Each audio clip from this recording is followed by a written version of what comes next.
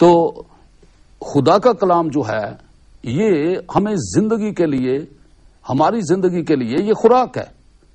تو ہم اس کو صبح بھی کھائیں اور شام کو. کلام کے اندر لکھا ہوا ہے کہ دن اور رات تیرا دھیان اس کے اوپر لگا رہے. تو یہ خدا کا کلام جو ہے یہ ہماری خوراک ہے، ہماری روح کے لیے، ہماری زندگی کے لیے. تو وہ ایسے آدمی کی تلاش میں ہے، ایسے آدمی کو مقرر کرنا چاہتا ہے، ایسے آدمی کو آرڈین کرنا چاہتا ہے جو عقل مند اور دیانتدار اور وقت کی پہچان رکھتا ہو کہ وہ وقت پر ان کو کھانا دے. یہ بہت امپورٹنٹ ہے. یہ بہت امپورٹنٹ ہے کہ ہم کسی طرح سے بھی وقت کو ضائع نہ کریں بلکہ وقت پر ان کو کھانا دے. اگر یہ خدا کا کلام لوگوں کو نہ ملا، زندگی کا کلام، تو لوگ مر جائیں گے. دوسری بات یہ ہے کہ بہت سے اچھے مسیحی ہیں، وہ خدا کے کلام کو سنتے ہیں اور پڑھتے نہیں ہیں، یا پڑھتے ہیں تو عمل نہیں کرتے. تو بعض دفعہ لوگ پڑھتے ہیں تو کہتے ہیں اچھا آج مجھے مصروفیت ہے، میں کل پڑھ لوں گا. وہ آہستہ آہستہ کل کی بجائے وہ ہفتے تک آ جاتا ہے. وہ آہستہ آہستہ اپنے آپ کو اس کلام سے الگ تھلگ کر لیتا ہے. تو گویا یہ ہے کہ خوراک جو ہے وہ نہیں لے رہا. تو جو آدمی نہیں کھائے گا وہ تو کمزور ہو جائے گا. تو یہ ایک بڑی کمزوری ہے اگر کوئی وقت پر کھانا نہ کھائے. تو اسی طرح سے ہے کہ اگر کوئی اس طرح سے تسلسل اور باقاعدگی کے ساتھ خدا کے کلام کو دیتا نہیں اور لوگ سنتے نہیں ہیں تو وہ آدمی کمزور ہو جائے گا. بردر، ہم خدا کے کلام میں دیکھتے ہیں جس طرح سے آپ نے اب پہلی جو آیت جو پڑھی ورس 45، اس کو پڑھیں گے واپس. ورس 45 میں یہ لکھا ہے کہ وہ دیانتدار اور عقل مند نوکر کون سا ہے جسے مالک نے اپنے نوکر چاکروں پر مقرر کیا تاکہ وقت پر ان کو کھانا دے. اور اس کے بعد لکھا 46 میں لکھا ہے مبارک ہے وہ نوکر جسے اس کا مالک آ کر ایسا ہی کرتے پائے. اب یہ ایک بڑی خصوصی بات ہے کہ جس کام کے لیے مقرر کیا ہے اس کو وہ کرتا ہی رہے. اچھا، ابھی جب ہم مسیح میں ہیں تو ہمیں کون سا کام خدا پاک نے دیا ہے کہ وہ ہمیں مقرر کرنا چاہیے؟ ہمیں خدا کی خوشخبری جو لوگوں کو مسیح کی آمد کے لیے تیار کر سکتی ہے وہ فضل کی خوشخبری ہے. فضل کی خوشخبری اس سے مراد یہ ہے کہ یسوع مسیح جو ہے وہ خدا کا فضل ہے، اور جو اس نے ہمیں باتیں بتائی ہیں اور تعلیم دی ہے وہ فضل کی خوشخبری ہے. کیونکہ انسان اپنے طور پر نہ نجات پا سکتا تھا اور نہ ہمیشہ کی زندگی پا سکتا ہے. یہ صرف اس کا فضل ہے جو وہی کر سکتا ہے. تو ہم اس کی تعلیم سن کر جان سکتے ہیں کہ کس طرح سے ہم ہمیشہ کی زندگی کو حاصل کریں اور کس طرح سے اپنے آپ کو تیار کریں. یہ بہت ہی اچھا جو آپ نے کہا، بہت ہی اچھا، بہت امپورٹنٹ ہے ہر ایک مسیح کے لیے. کیونکہ خدا پاک نے جب ہمیں متی کی انجیل کی اس کے 28 باب میں جو گریٹ کمیشن کو کیا بولتے ہیں اردو میں؟ ارشاد اعظم دیا. اس میں بالکل لکھا ہے کہ تم جاؤ اور تم جا کر شاگرد بناؤ، خوشخبری کو سناؤ اور شاگرد بناؤ. یس، اور یہ شاگرد بنانا جو ہے ہر ایک مسیح کے لیے ہے. اور یہ بھی ایک فیتھفل سرونٹ جو ہوتا ہے وہ اس کا کام ہے. یہ اس کا کام ہے. یسوع مسیح تو چاہتا ہے کہ قوموں کو شاگرد بنائے. یعنی اس کے سامنے تو بڑی بھیڑ ہے، قومیں ہیں کہ ہر قوم کے اندر شاگرد جو ہیں وہ مسیح کے بنائے جائیں. اور خداوند یسوع مسیح نے یہی بڑا حکم دیا کہ جتنی باتیں تم نے مجھ سے سیکھی ہیں، جن کا میں نے تمہیں حکم دیا ہے، ان سب باتوں کی تعلیم دو. تو یہ بہت ضروری ہے کہ ہم مسیح کی تعلیم کو دینے میں کسی طرح سے سستی نہ کریں. یہ گویا کہ خداوند کی خوشخبری یا اس کی تعلیم کو لوے رکھنا بالکل اسی طرح سے ہے جس طرح بیمار سے دوائی میڈیسن کو ہم الگ کر لیتے ہیں. تو وقت پر ان کو کھانا دینا. تو ابھی یہ وقت ہے، یہ بھی ایک خاص وقت ہے کہ ہم خدا کا کلام ہم دوسرے تک پہنچائیں. یہ خاص وقت ہے اور اس میں کسی طرح سے سستی نہیں ہونی چاہیے, کسی طرح سے ڈیلے نہیں ہونی چاہیے. خوشخبری کے کلام کو لوگوں کو شاگرد بنانے کے لیے ہمیں دن رات اس کا کام کرنا چاہیے, کیونکہ ہمیں پتہ نہیں کہ کس وقت یسوع مسیح آ جائے گا. بردر, میں آپ سے سوال کرنا چاہتا ہوں کہ کیا یہ ابھی ہم دیکھتے ہیں کہ ہر ایک مسیح بھائی بہن جو ہے وہ اتنے ایکٹیو نہیں ہیں کہ وہ خدا کا کلام جو ہے دوسرے تک پہنچائے, خدا کی محبت کے بارے میں, خدا کی جو منادی کرنے میں وہ ہمیشہ ایکٹیو نہیں رہتے ہیں.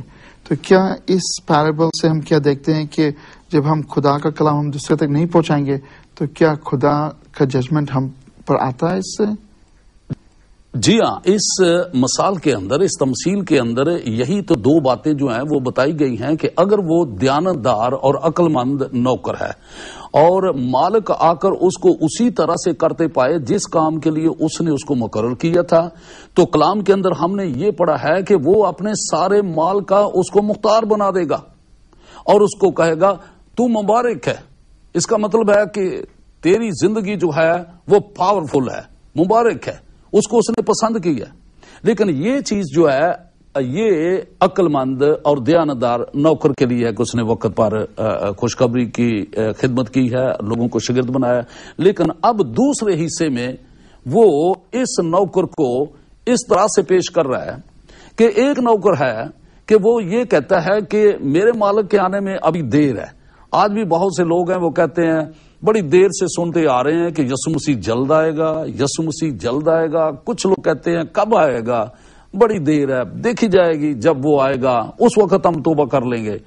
لیکن اس کے اندر بتایا گیا ہے کہ وہ جلد آنے والا ہے, اور جب وہ آئے گا تو اس کے بعد اس نے اگر اس نوکر کو اس طرح سے دیکھا ہے کہ وہ کہتا ہے کہ میرے مالک کے آنے میں دیر ہے, اور وہ شرابیوں کے ساتھ شراب پینا شروع کر دیتا ہے, ان کے ساتھ وہ اپنی رفاقت شراکت رکھتا ہے, جو اس کے ساتھی ہیں ان کو وہ مارتا, کوٹتا, لوٹتا. یعنی کلام میں لکھا ہے کہ مالک جب آئے گا تو ایسے کام کرنے والے نوکر کو وہ ریاکاروں کے اندر شامل کرے گا. ریاکاروں کی نہیں, ریاکاروں, ہیپوکریٹس. تو وہ ریاکاروں میں, تو اس کا مطلب ہے یہ بڑا خطرناک ہے کہ کچھ لوگ ایسے ہیں جن کو خدا نے مقرر کیا ہے تو وہ تو ریاکار بن گئے. ریاکار تب بن گئے اس لیے کہ انہوں نے اس بات کو انڈر ایسٹیمیٹ کیا ہے کہ مالک جو ہے وہ دیر سے آئے گا اور جو چاہے کر لیں. تو انہوں نے وہ کام کیا ہے جس کے لیے ان کو مقرر نہیں کیا گیا تھا. خداوند نے کسی خادم کو مقرر نہیں کیا کہ وہ جا کے شراب پیے, کسی کو اس نے اس طرح مقرر نہیں کیا کہ وہ لوگوں کو مارے لوٹے. اس نے خاص کام کے لیے کہ وقت پر کھانا دینا, خوشخبری کے کلام کو سنانا, فضل کی خوشخبری کو سنانا, اور صرف فضل کی خوشخبری ہے جو لوگوں کو مسیح کی آمد کے لیے تیار کرے گی. اب یہ ایک نوکر, اگر ایسا ہی نوکر مل جائے کہ وہ کہتا ہے کہ نہیں میرے مالک کے آنے میں ابھی دیر ہے, یسوع مسیح کے آنے میں دیر ہے, اور